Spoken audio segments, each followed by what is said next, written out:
Greetings, everyone, and welcome to tonight's program, Capturing Protest. My name is Marcia Eli. I'm the Director of Programs at the Brooklyn Public Library's Center for Brooklyn History, and I'm very excited for this conversation. This program is inspired by a new exhibition at the Center for Brooklyn History titled Brooklyn Resists, which is actually mounted on the outside of the center's building itself in Brooklyn Heights. The Brooklyn Resists exhibit is one part of a large and deep public history project that explores the long history of racial injustice in Brooklyn, the equally long history of Black-led protest and resistance, the points of connection between the realities of centuries ago and those today, most especially following the murder of George Floyd. If you visit the exhibition, which is on the corner of Clinton and Pierpont Streets, and I really hope you do, you will see the work of the three photographers who join us tonight, all of whom documented last summer's protests. They straddled identities as activists and documentarians. And I'm very proud to say that their work is now part of the collection at CBH. We are living in historic times, and documenting that for posterity is our mission and a critical aspect of Brooklyn Resists. So before I introduce everyone, I want to mention a few other really interesting facets related to this initiative. First, this program is one of many connected to the themes of protest and resistance. And these programs will be offered into the fall and the winter. I really hope that you'll keep an eye on the upcoming programs section on the Center for Brooklyn History pages of the BPL website. New programs are added every week, and I think a link has just gone into the chat. That's the place to visit. Visit over and over because, as I said, there'll be new programs added all through the fall and winter. Second, I want to share that there is a community collecting element to this project. In other words, images and materials related to protest from you. I'm not going to go into all the details. It's, a really wonderful grassroots effort. We want to connect and collect with all of Brooklyn around protest and resistance. And you can learn more about that in a second link that will go into the chat. So last but not least, I of course want to invite you all to become part of this conversation by sharing your questions tonight. You can type them into the Q&A box, which is at the bottom of your screen. I could spend a lot of time telling you about our panelists and moderator, but I'm going to be very brief in the interest of hearing more from them.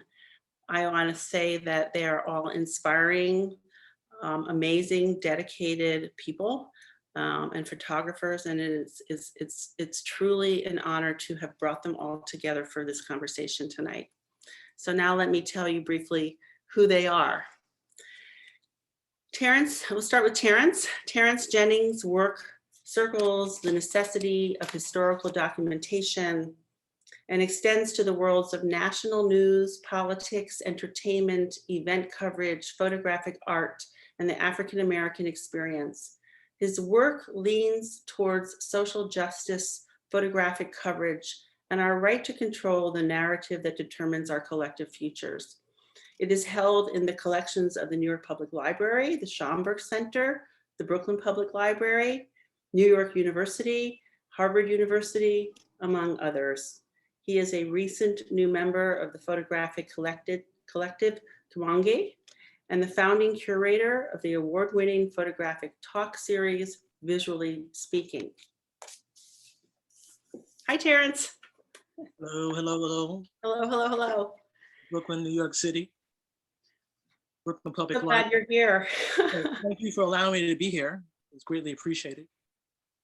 So I'm going to bring on Madison. Madison Swart is a non-binary photographer and activist who is dedicated to fighting for Black trans liberation. She started documenting protests and demonstrations after the murder of George Floyd and has been out on the streets of New York ever since. Madison's work has been featured online by Cosmopolitan and Out Magazine, among others. She has been unlearning, learning, and growing with the Stonewall protests led by Queen Jean and Joel Rivera, two Black trans activists who preach lead with love above all else. Welcome, Madison. Hi, thank you so much for having me. Thrilled. Yeah. So Bob Gore has had long careers in activism, broadcasting, and photography. Bob served as a community organizer with Dr. Martin Luther King Jr.'s Southern Christian Leadership Conference. He's held innumerable roles in broadcasting, including as a station manager of WNYC TV, where he launched the first daily primetime schedule of Black programming on a local TV station. He has been a photographer for scores of well-known organizations, including the Schomburg Center, the Congressional Black Caucus, and the New York NAACP. His personal focus is documenting the varieties of African-derived worship in the United States and the Caribbean. His photography has been presented in 7 solo exhibitions, and his work has been published widely, including in 2 books. Hi, Bob. I know you're back there. And our moderator tonight is David Gonzalez. In his 30-year career at the New York Times, David has been co-editor of the Lens blog, Bronx Bureau Chief, the Metro Religion Reporter and About New York columnist, and Bureau Chief for Central America and the Caribbean. In 2020, he took on a new role at the Times Metro Department as a visual reporter, which combines his passion for on-the-ground reporting and his experience with photography. He also recently returned to his photography roots as a founding member of Los Seis del Sur, a collective of Nuyorican photographers who documented the South Bronx in the 1980s. So, David, everybody, thank you so much for being here. We are honored, and I'm going to turn it over to you. Very well. Can you all hear me okay? Yes. Good. Hi, I'm David, and I'm really happy to be here. It's been a long day. If you're wondering why my background is blurred, is I just finished moving 2 hours ago, but I started the day getting a bunch of stitches in my hand while packing. But I wasn't going to miss this because I want to hear what our panel has to say too. They represent a really nice range of approaches in photography and backgrounds. And I got to say, everybody knows that I'm all about the Bronx. I'm a Bronxerican through and through, but I got to give mad props to Brooklyn. I mean, I just have to. And this is before this. I'm not just saying this now, but the Brooklyn Public Library is one of my favorite places in the universe. When I lived on J Street, that's where I used to go to borrow LPs. That's how old I am. And the Historical Society, when I was doing work on Williamsburg back in the day, in the 90s, I need to get some stuff. I show up, they had a box of material waiting for me. I mean, somebody had actually curated that for me. And I really like that. But what I really like most of all is what this does tonight, which is to take our concern for history, or maybe I should say our story, and how do we move forward in this period? Look at this and how do we make it contemporary? Because all too often, again, speaking from the Bronx, sometimes people get caught up in the quote unquote good old days, which if you were Black or Puerto Rican or Jewish, weren't all that good actually in some neighborhoods back in the day. But what I like is, Brooklyn keeps it real. I'm not gonna front. You guys are bringing it together and it's a really good thing. And there's a sense of unity that I get from you all that I really like a lot. But I've been in this business for a minute. I started as a photographer. I had no intention of being a writer, and then something happened. But living in a city like New York, one of the things I loved about it was, so many different things happening. And when I came back to New York in '79, we had like pro-Sandinista demonstrations in Herald Square going all over to Central Park. You had the No Nukes demo. You had various demos in the Bronx for clean air and what have you. And, I liked photographing them because in some cases I'm photographing communities that I know. And so I look at them a little differently. In some cases, I actually know some of these people, in which case I have to look at it differently. These are people that I have a relationship with. But even when I don't know people, I interact with people on the street and establish those relationships. And as the three of you know, that's probably the trickiest part of what we do, is getting that dialogue started. And when you're out there in a scene where it's getting a little hectic, shall we say, that can be a little more difficult. But enough with my talking, because we got three experts on this. What I like to do is to throw out the first question. Just tell me what attracted you, what made you go out to take pictures over the last year? What were you expecting, or what were you trying to accomplish also? I leave it to you. Anybody want to go first? I'm gonna have to call people. I can do that. No, Madison, just go. Yeah, Madison, let's do it. Madison. Okay, yeah, going first, I guess. So when George Floyd was murdered, I was actually quarantining with my family in California, and I had never done photojournalism work before. Like, I've been taking pictures my whole life, like give me a camera and I've just been doing it. But I remember watching George Floyd's gruesome fucking murder. Sorry, am I allowed to curse? But I remember watching his murder and, watching the videos from the protests, and something inside of me was just like, I need to be out there documenting. And I've never done this before. It was like a calling. And I remember telling my dad and stepmom, like, saying, okay, I need to go back to New York. Like, I can't explain it, but something's telling me, like, it feels like a calling. And we just like didn't know that it would turn into like, I just didn't know that it would turn into me on the streets almost every week for the past year. And yeah, I mean, I've just been learning and unlearning, as I said before. It's just, I grew up really privileged, and I've never seen police brutality like I've seen on the streets and with my comrades. And it's just been, yeah, I didn't know that me going out with my camera would be as important as I guess it has been. And yeah, it's been beautiful. I've met so many amazing people that have just changed my life and who have made me more confident, and not just like only as an artist, but as a person as well, feeling comfortable enough to express and grow. And yeah, that's all I got. Okay, thank you. Terrence, would you like Yes, to go next?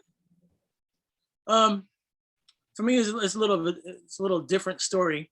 I was always involved with history and the recording of history, and also the documentation of history.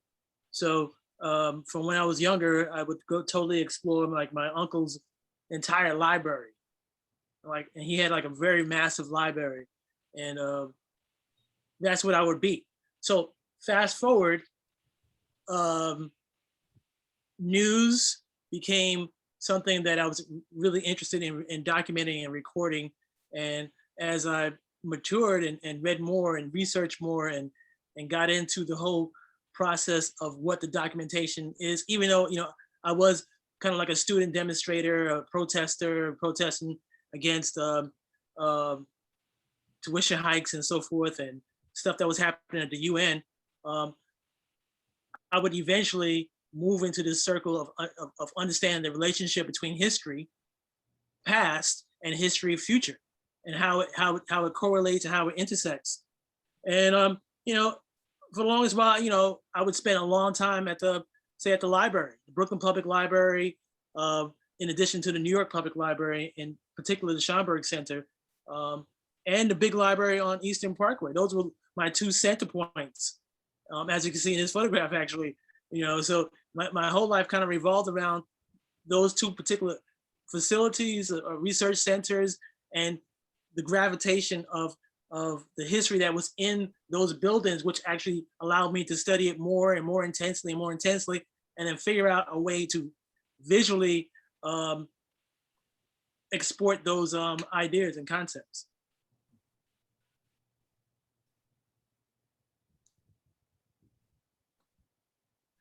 Very well. Thank you, Terrence. Bob, you've been doing this for a minute. Tell us about what motivated you this past year and how you looked at it. What made you want to go out there, or like a lot of us need to go out there? Well, David, as you so succinctly put it, I've been at this a minute, and this was really a continuation of what I've been doing each and every opportunity, small, large gatherings, things that relate to local communities. Seldom anything on this scale have we seen before. And we are not seeing an umbrella movement that captures so many themes, points of view, demographic groups, ethnic groups, and really it was a worldwide expression. And the camera gives you an opportunity to participate as an activist and to capture for the future. For me, it was a natural kind of an event, but like all of us, we had no idea the scale that would develop. We had no sense of the scope and the length of time that the protest would continue. So you grab one day and then you grab another day and you find yourself weeks later still covering the movement, seeing things that are new, meeting people along the way. But by and large, it was an inspirational engagement that I think everybody wanted to participate in, but some for health concerns, some for safety concerns, could not. And so for those who could not be there, we capture and share with those who would want to see and want to feel and want to experience. Mm-hmm. If I could follow up on that, since you've been doing this longer than us, the rest of us, how do you look at the nature of protests around these issues from the 60s through now? Because things have changed a lot. I mean, when I was a kid, there were the Lords, there were the Panthers, but this just seems like a much bigger group going out there. And I'm just wondering, things have changed in terms of the dynamics between the photographer and the people being photographed also. But for you, having had such a long career in this, what do these represent to you in terms of the nature of protest and struggle?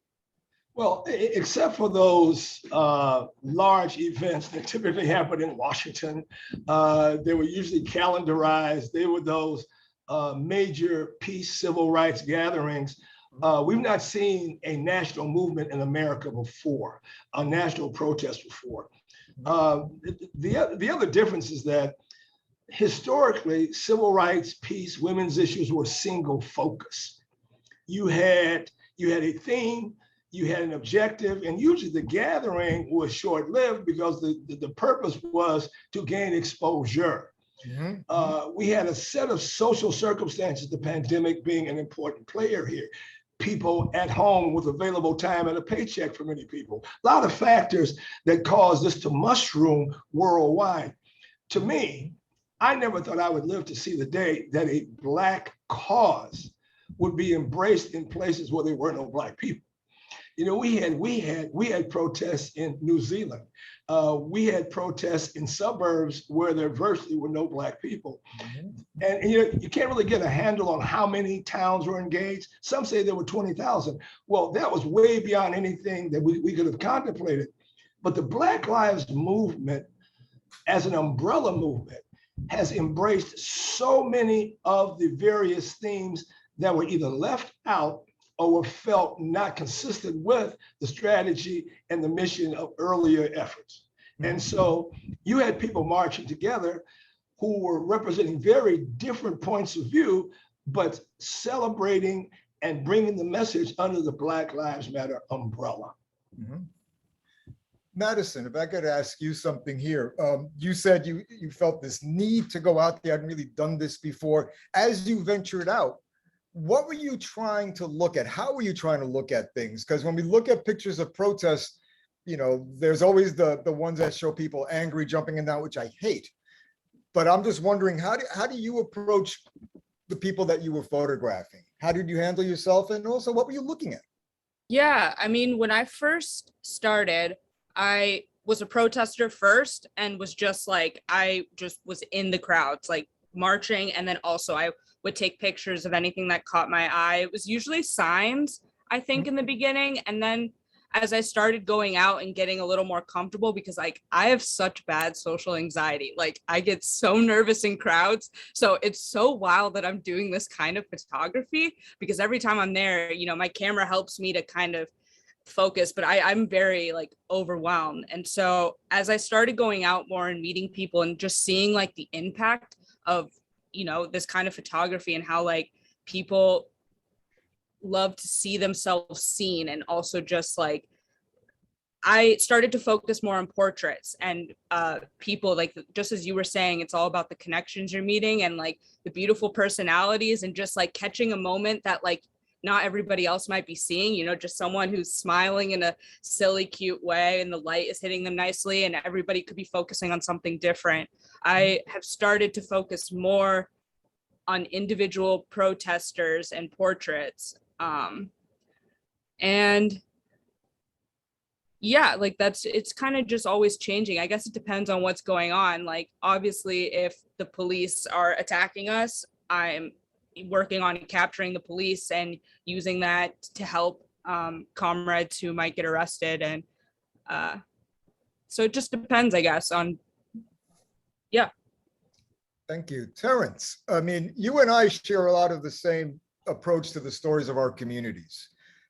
It's a matter of, especially when it comes to the news, showing an aspect of our communities. For me, it's always been about agency. I don't want, as Jules Allen once said to me years ago, I asked Jules, why you start taking pictures? And he said, I got tired of looking at pictures of old folks sitting on the porch looking bored. And that's as valid a reason. But the thing is, I think agency is important. People, wherever they are, have a say in their future, have something to say. I'm wondering for you, what was the most important thing for you as you went out there, started documenting? What were you thinking? And also, what were you looking for? It's a great question, Mr. Gonzalez. So, for me at least, I think that agency is really critical and important in understanding what narrative you're trying to really project and or protect. Mm-hmm. So a lot of times when I am out in the field, I'm not necessarily like, I think I've given up my, when I was in college and undergrad, I was an activist. I was doing all these other crazy things, taking over campuses and setting tires on fire and watching them roll down a hill. This is the craziest thing. But as I matured and actually understood what the whole communication process and what the visualization and communication that photography provides, it allowed me to see things in a different manner. Now, there are certain people that actually helped me to develop that insight. Of course, being Jamel Shabazz, mm-hmm. Deb Willis, Joseph Rodriguez, all these people, even Bob Gore, because I worked for a time with Bob Gore, and he helped me to see things a little bit differently. I wasn't as fancy as Bob. He's wearing his I don't know if you ever see Bob Gore with his suspenders and his really nice shoes. And is Russell going to photograph them as a dandy? You know what? I do have some photographs of Bob that I do need to share with him. But getting back to your point, I think it was more or less like what Jules Allen said, which really is that I got kind of perturbed in seeing images that did not truly represent what I saw. And so what I was really figuring on doing is really incorporating that and then putting that into the news cycle itself, because it was devoid. Even now, I mean, we could talk about the whole newsroom thing, but that's a different conversation altogether. But what it is the what? It's a dissertation. You would understand that completely. But what I'm saying to you is that in order to change that narrow, myopic vision that particular people have of other people, you gotta be like you got to hold to your guns and go ahead and get out there and photograph what is actually important for other people to see instead of it only being one vision. Like, for instance, there are people who I do know when I'm photographing, we're out in the field or we're doing a protest or whatever, that only look for images of pure just mayhem, hysteria, violence. But I have to look beyond that. So I look for images that really speak to a different mindset. It may speak to something that may be totally different. Like, for instance, really quickly, say a police officer helping somebody up or that's fallen. Not necessarily a police officer pushing that person on the ground. Although I will photograph both scenarios, but what I'm saying to you is that a lot of times that happens and it's true, but there are other scenarios that happen that are also true. So I try to balance it out visually from my perspective, not necessarily anyone else, because that's why I'm more independent photographer. Yeah, submitting news imagery globally. So it's just one of those things. I can't really fully explain it fuller. It reminds me of, Nina Robinson. She's out in Minnesota. She's in Minnesota. And we talked about this a bit over the last few months, over the last year, really, which is what are people looking for when they go up there to photograph communities of color that are protesting? And, in some cases, people send conflict photographers, which you could do that. Nina had no interest in that. And I think Layla also went up there with her, and Russell too, probably, I think. So they all were together. They didn't get assignments from a lot of places, but they weren't covering the bang bang. They were covering people in the community who were figuring out ways to help their community forward. And the pictures are beautiful, beautiful portraits. What I want to know is, why would that be the case? Why would their imagery not be necessary? Why would that not be picked up?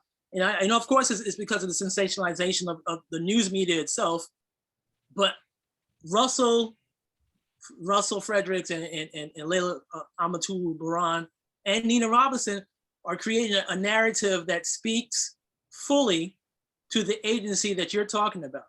But that's the thing, fully. Madison, when you're out there, you want to show people in full with their dignity intact. How do you navigate that with that kind of, when you have people in these hectic situations, how do you get through that and not exaggerate it? Or sometimes I think focusing on the violence doesn't do anything, because it could be like that on one block and 3 blocks away, there's nothing happening. And so there's a kind of a distortion about that. But I'm just wondering for you as someone who's also an activist, how do you go through that? Yeah, I take pictures of when things are going down.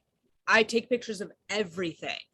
I'm shooting my fingers going like crazy. And sometimes I don't even know what I'm getting pictures of. I'm just trying to get pictures of everything so I can look at it later and kind of just sit down and kind of see everything from different angles and stuff. But sorry, what was your question again? Just, in those kind of situations, you're capturing everything, but I think part of it is also to capturing, people, a little more fully than they're usually portrayed.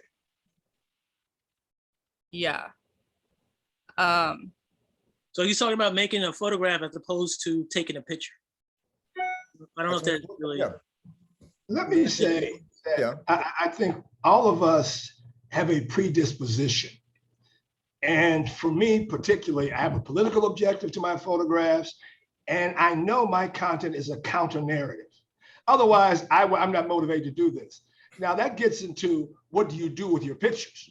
Because you can take great pictures. And so my personal strategy is publication, because it's nice to have the counter narrative, but you really want people to see themselves in that light that is different from the general market media and those who are sometimes creating the conditions that we're protesting.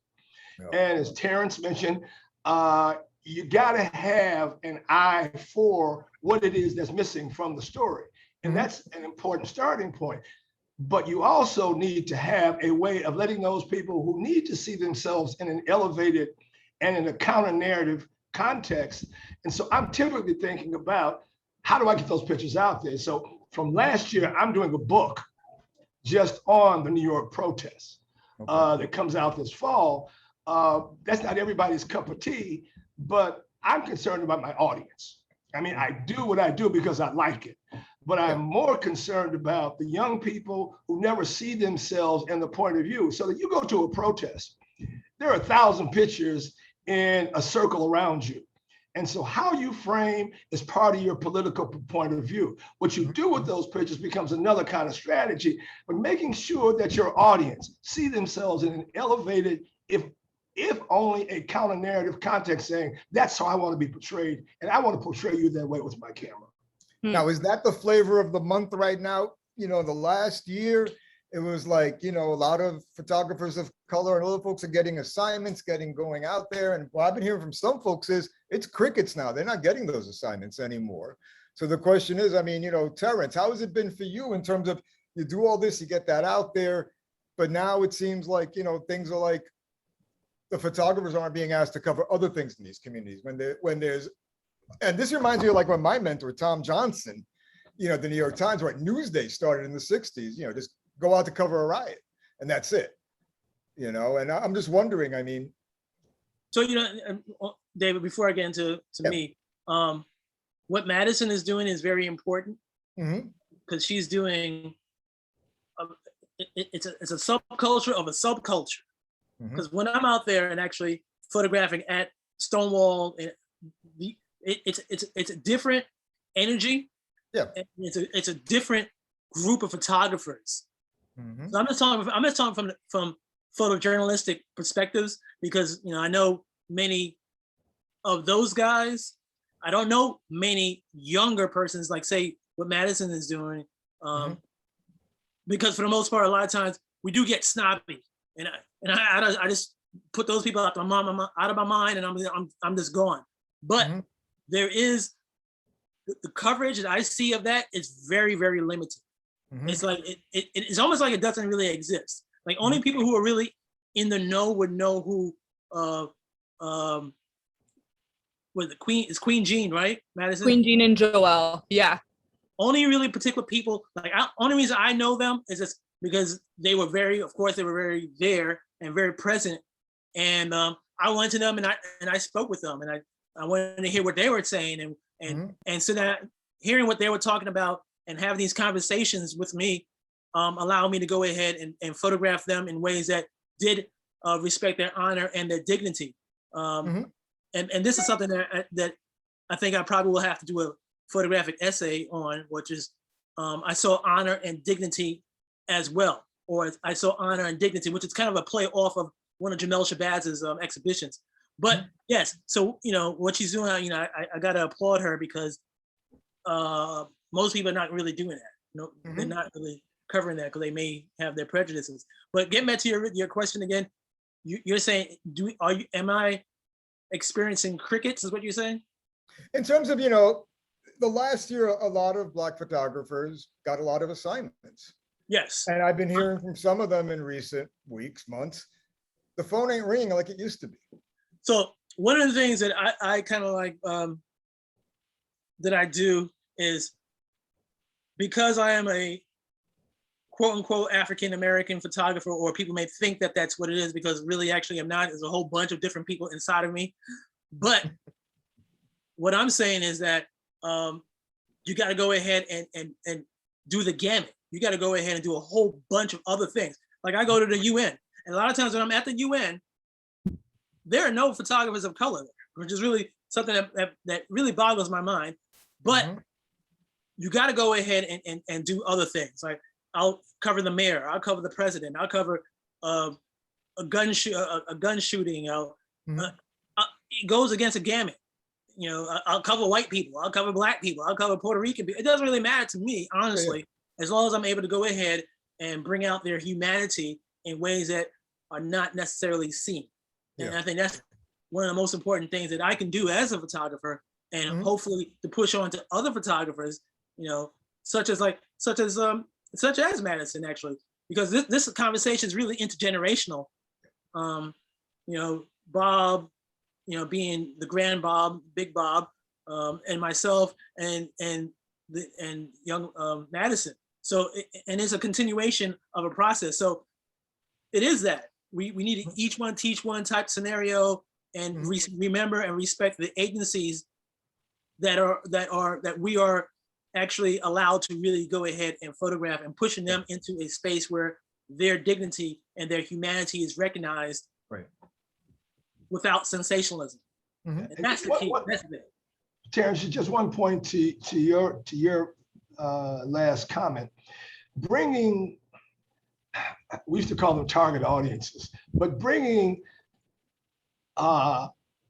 every element of the community into those aspects that are important in their lives. Knowing what goes in the UN is important no matter what your color is. Knowing what's going on at City Hall is important no matter what your gender or orientation is. I agree. You know what I'm saying? But too often we don't find ourselves being talked to from those places and platforms. So what you're doing is really showing not only your audience, but to the world. And once that dialogue starts to happen, that's when people are brought into their fullness. They see themselves for who they are, but the world that has not recognized or respected them also sees them. Madison, if I could ask you something, we talked about this earlier. Thank you, Bob. I know some folks out there who were covering the events over the summer for like Getty and places like that. And there were some instances where people said, don't take that picture, go away. And I know one photographer, somebody actually jumped on him and tried to take away the camera. I'm just wondering, that issue out there, I can see both sides of it. Yeah. I'm just wondering, from where you're at, how do you see that? I mean, I think what has happened is there's just a lack of trusting photographers that maybe the community doesn't know, because there have been so many instances where, you know, a random photographer comes to a protest and stuff goes down, like, you know, stuff goes down, and they will write stories that are completely false and will use photos to write a narrative that just absolutely was like just not true. And it gets people arrested. It's killing people. It's just like, it's just not true, and it's ruining lives. So I think now people have become more hesitant because of these stories, articles being written that are just simply not true. So I think people are having a really hard time trusting photographers in general. Like, even some people don't even want me taking pictures, and that's why, like, I've gotten to a point where I try to ask consent when I can, unless it's someone I know really well. I'll kind of just, you know, you make eye contact with them, I raise the camera, and I just, if people don't want me to take their picture, like, it's not worth it for me. No, exactly. So yeah. But That respect is very important. Very important. It is, Bob. But Dave, also, I've never really had people really do that to me. And I do believe that, you know, of course, I don't think there are a lot of people who understand the concept and the legalities of photographic coverage as it applies to photojournalism, as it applies to journalism in the United States. You don't have to ask anyone for a photograph if you're in public, Madison. You don't have to ask them. And they have no right to really go and tell you what you can do. And they could speak their mind, yeah, but they shouldn't have to touch you. They shouldn't have to get in your face. They shouldn't have to fight you or anything like that. Spit on you, whatever. None of that. That they are violating laws. But I can understand the perspective of, you know, I don't really have that ever really happen to me, and only because I could judge their temperament and their by observing them from a distance and just looking at their behavior. Like that guy who was at down, you know, I went down to DC and I was photographing some of the stuff that was happening down there with the MAGA peoples, of which I found to be, I had these great conversations with these guys, a lot of those guys. And what it was is that not that's the only thing that they are, as Bob said at one point, he said what their preposition, what did you say? You said they're, what's again? Predisposed to think of something else because they don't know. Like a lot of those guys who are down there, they don't have Black folk or people of color to have conversations with. So they don't know. And because of that, they're based on judgments that they may see on television. They may hear from a crazy dude. And that's their reality. So I'm saying when you engage in conversation, you kind of cut that edge out, boom, and that's gone. And you just hold these conversations amongst humans. Mhm. And I think that's very important, as well as when you're photographing, to go ahead and actually use that what's the word I'm looking for? It'll come to me. But use that I'm gonna call it a superpower, but use that superpower to go ahead and engage and photograph from a perspective that's going to be Yes, sometimes it's tricky there. I just want to piggyback on what Madison said, because the communication is two ways. You're reading people and they're reading you. And people just have this intuition to know that this person seems to be somebody I can trust. I don't know how humans know this, but we all have it. But you do run into those people. I mean, look, it's just a practical reality, Terrence. You and I run into this. Some folks don't want to be photographed because they can't have their faces shown. Okay, that's just a reality, right? And it's not a matter of I don't like you taking my picture. It's like I'm flying under the radar, you know. And there's an awful, particularly in the context where you and I sometimes shoot. You know, it's kind of like I'm not supposed to be here. But what I found in the protests in particular was that everybody there, for the most part, doing the nonviolent protest component was really there to be photographed, because they saw photography as a way of extending the message and supporting the cause. Now, that was different from the cats at night who were there with another kind of objective. And, you know, I found that eye contact that Terrence referred to really went a long way for me. A long way. But the other reality is that everybody was masked. Okay. So the kind of issues you normally run into did not exist. Virtually everybody had that anonymity hiding behind their pandemic mask. Madison said something that I wanted to go back to, because I've encountered this a lot throughout my 31 years covering New York and other places. It's a question of trust. Question of, you know, the kinds of stories that people have been seeing from your publication of others, and how that affects your work. Because I mean, you're right, there's something I've got situations that I'm not going to talk to you because some other reporter came in and did XYZ. And the question is, I mean, people know when they're being played. Yeah. And I think that's part of the issue we have here. But I think also part of the issue, I wonder, is to what extent, what kind of reaction do our various communities have to the coverage of these protests through mainstream media over the years, or just in the past year, when it's like, is it just about the back and forth and the scuffling and the violence, or is it about something else? Because sometimes when you just focus on those clashes, you know where that can go. That can just go sideways in a debate and nobody's going to win that one. Is that a question? Yeah. Oh, well, Go, Terrence. No, go ahead. You know, all of us have experienced misrepresentation by the media of what was going on in our communities, what we were doing.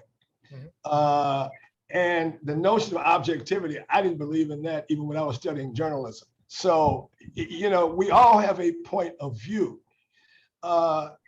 And I've been misquoted, you know, seriously, you know, they misunderstood, didn't recall, couldn't read their notes, and life goes on. The piece is out there, there's nothing you can do about it. But I think it's our job to be consistent. And now that we have outlets of our own to tell the story long form, and you know, the protest is only to draw attention.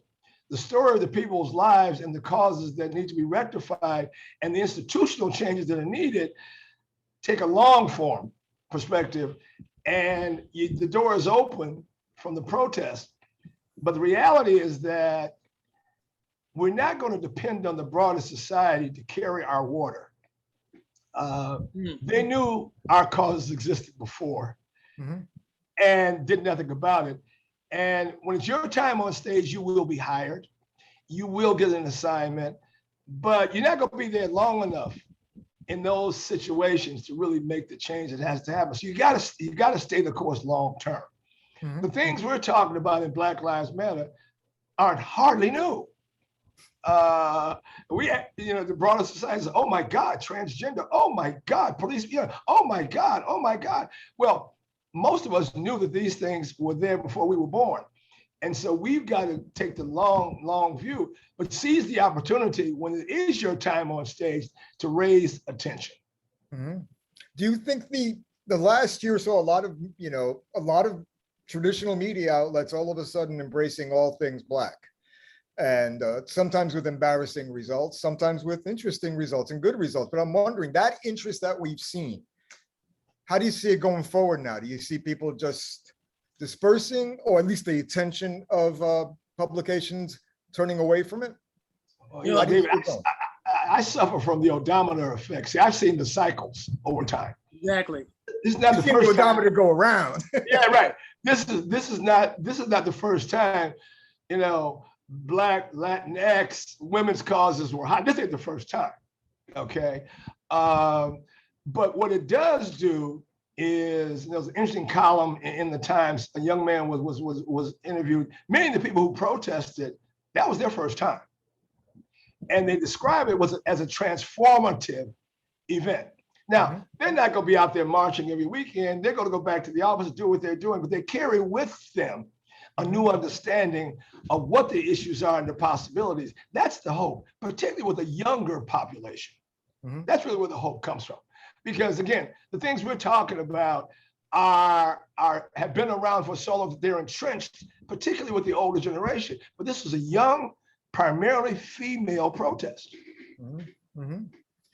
We have some questions, and I wanted to take out the first one. It's from an anonymous person. But the question is, since everyone has a camera now, you think this cheapens photography? The photography you do in terms of people not appropriately appreciating it? I guess they're addressing here visual literacy. I think across the board, that's really a real assumption. I mean, I can't begin to tell you how many times I've had people step in front of me while a legitimate journalist, photojournalist, news photographer is actually working. Well, and what I've been doing is, excuse me, but I'm trying to work here. And I just tell them that, or I tap them on the shoulder politely. And I'll tell them straight out, do not get in front of me. And I think sometimes you have to do that, especially, in New York City. I don't know, I can't begin to tell you, but it's a contact sport here, man. It really is that. And but it does. The proliferation of the camera systems has devalued imagery. It has, and people go ahead and straight out. Look, I do also event coverage of galas, of benefits, of big time television shows, of all these things. And I've had people tell me straight out to my face, hey, Terrence, we're not going to pay you the $2,000 for this night for you to cover this, whatever. We're going to do it with our camera phone. Yeah, so hold on. So my thing is, so you're not going to pay me because you're going to do it with your camera phone. And then what's really crazy and more interesting is that picture editors then use those images to run in along with the content. And I'm like, yep, so you're kind of very much asked out. And then I further go into this whole thing where I'm like, you see this camera? And they're like, yeah, this camera costs $7,000. You see this lens? This is $1,500. You see this flash? That's $600. I'm carrying like $10,000, whatever. And that's just one camera. So for me, in order for me to make that money back and invest it back into my business or how I gotta live to pay my whatever, I have to go ahead and cut out people. Because you have to make it. I agree with the economic analysis in terms of how it affects us personally. But I think we would all agree that were not for phone video and phone pictures, we wouldn't be having this discussion. We wouldn't have this movement, and the bravery of the individual individuals who put themselves in harm's way to capture. I mean, it's almost undeniable that the citizen photographers have brought to the world a reality that we weren't able to do. I'm not denying that. No, that's a different conversation. I'm saying. Yeah, no, it is. But can I say something real quick? I think what's been wild is I've met so many amazing journalists who only use phones.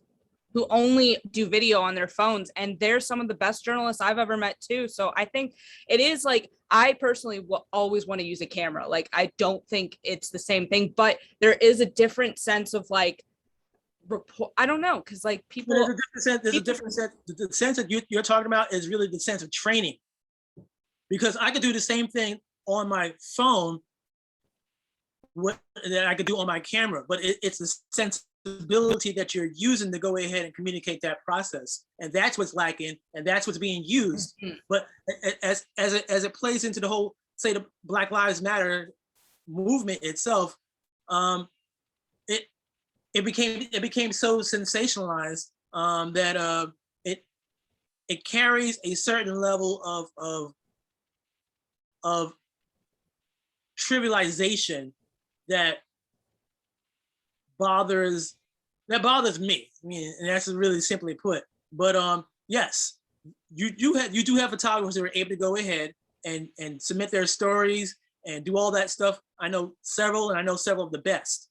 And I'm just saying, yes, that's completely possible, because the phone then becomes a tool, which the camera is really a tool. And knowing how to manipulate that and getting your story across and getting your words put into visualizations, yes, I completely agree with that. No, Damon Winter did an amazing series of photographs of GIs in Afghanistan just using an iPhone. Yeah. He said that's how they were documenting their world. And the portability of it is like, come on, it's slip in my pocket, I'm gone. And they've gotten better too. There's no doubt about that. One thing I wanted to ask, because we're starting to run out of time, but I think this is an important question, is moving forward, what are you going to be looking at now as things go forward? And also, how do you think these issues are going to go moving forward at this point? Because, everybody right now, it's like Haiti, Cuba, all this other stuff going on, and people's attention is being pulled. I mean, and like Bob said, I mean, this is nothing new, except now there's obviously more proof of it. But moving forward, what's going to be your concern as this story develops over the next year? What are you going to look at? Madison. I mean, that's something I'm actually trying to figure out right now. I mean,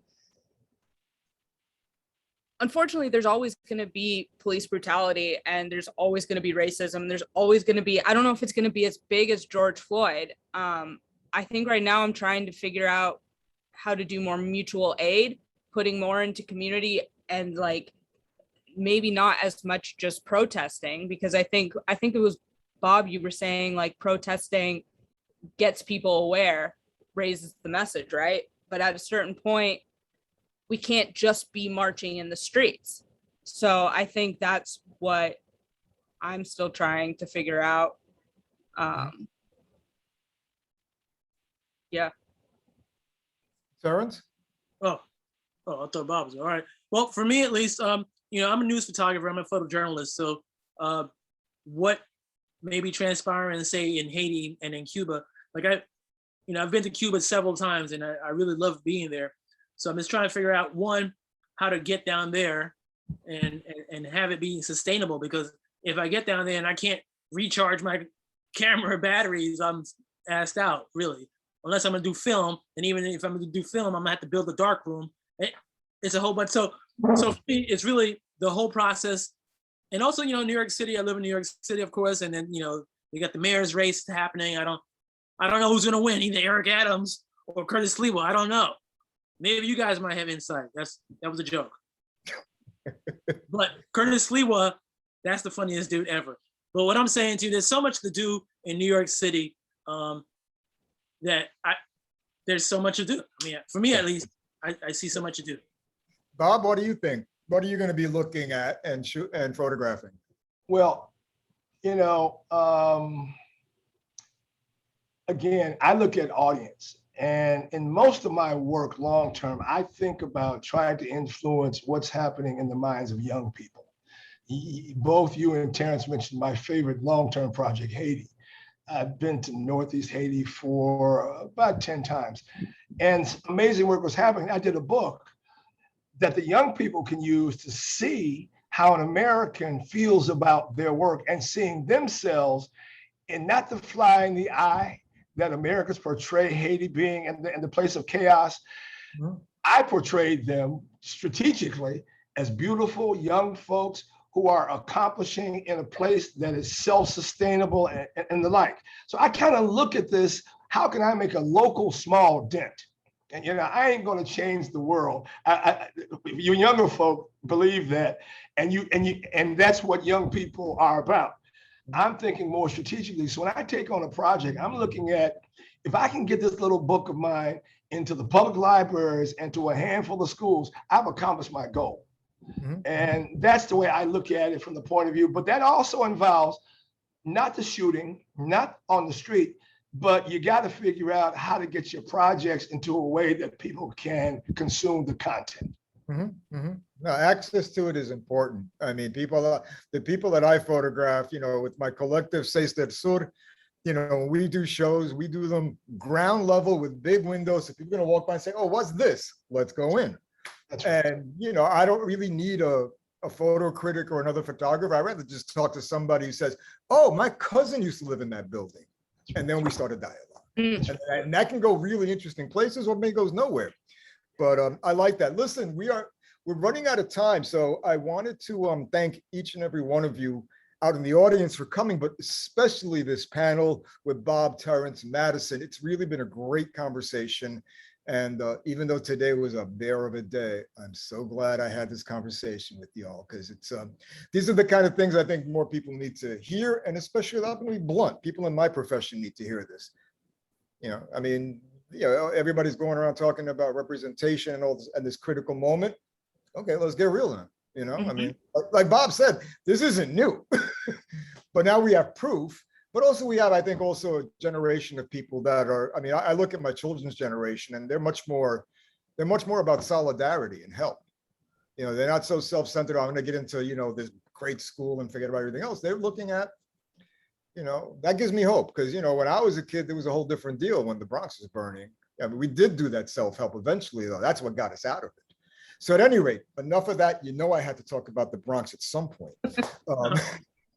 But anyway, listen, thank you very much. And Marcia, thank you for inviting me. This has been a lot of fun.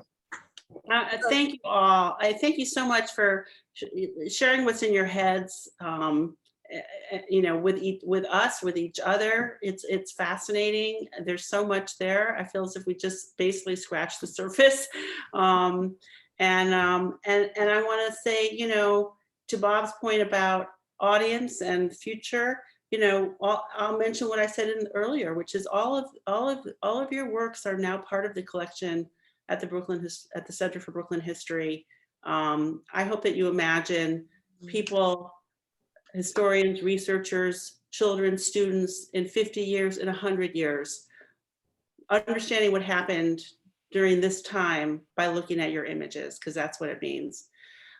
So I really thank you. I thank you all for your work. I want to mention to everybody here that we have this other program next week that I really think is going to be equally powerful. It's about language and justice. It's a number of experts talking about the dehumanizing impact of some of the chosen words that are in places like the Library of Congress, categories like illegal alien, which is a category in the Library of Congress.